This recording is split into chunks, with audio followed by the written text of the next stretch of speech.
Hello my viewer there, it's Teacher Dishon again. Welcome to our class. This is Standard 7 Science. Today we want to look at what we call the compound fertilizers. But then before we look at the compound fertilizers, you have to understand what fertilizers are.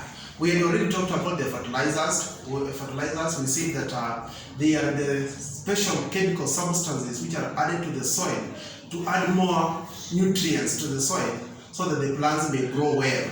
And then we said that these fertilizers are classified into two. We have what we call the organic and the inorganic fertilizers. We went ahead and looked at the inorganic fertilizers. This means the chemical fertilizers. We said that these chemical fertilizers are also divided into two, whereby we had the straight fertilizers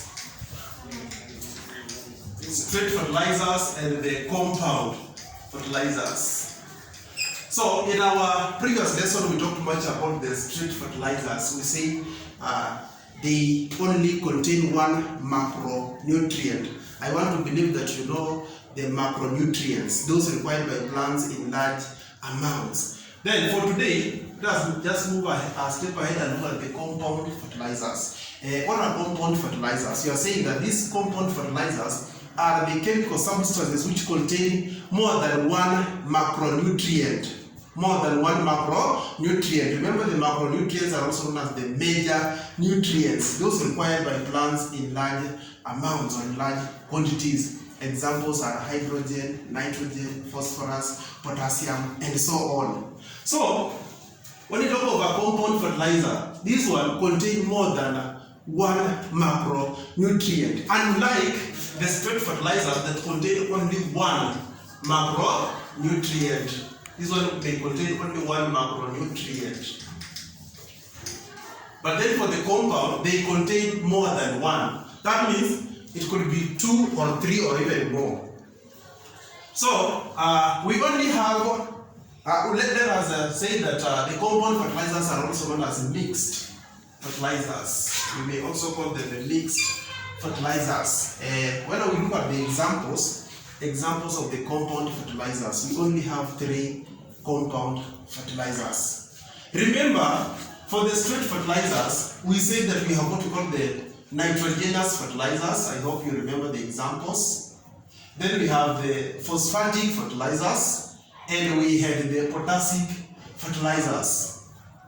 Now, for the compound fertilizers, we are saying we only have 3 examples of these compound fertilizers. Number 1, we call it diammonium phosphate. Diammonium phosphate.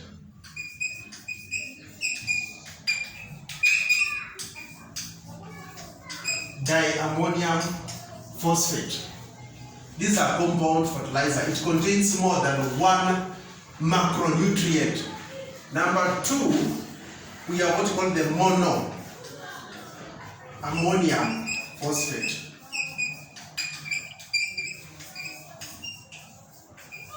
Monoammonium phosphate. Then number 3, we have what we call NPK. NPK stands for nitrogen, phosphorus, potassium. These are the only 3 compound fertilizers that we have. There's a way we can shorten it to make you understand it better. This diammonium phosphate, we call it DAP, like this. Diammonium phosphate. Then the monoammonium phosphate, we call it MAP. MAP, like this. Monoammonium phosphate. And then this NPK, very simple for you, NPK. Remember, N will stand for nitrogen, P will stand for phosphorus, then K will stand for potassium. Don't confuse. And this K is for potassium. Then this one is for phosphorus, nitrogen. Remember, as we have said that the compound fertilizers contain more than one macronutrient. This is now why we have something like it is just one fertilizer. When you go to the shop, you only order one type of fertilizer, but that one type of fertilizer will contain 2 or more macronutrients. For example, if you go and ask for NPK, it will contain nitrogen, phosphorus, and potassium. Thank you. You just catch me next on the advantages of artificial fertilizers.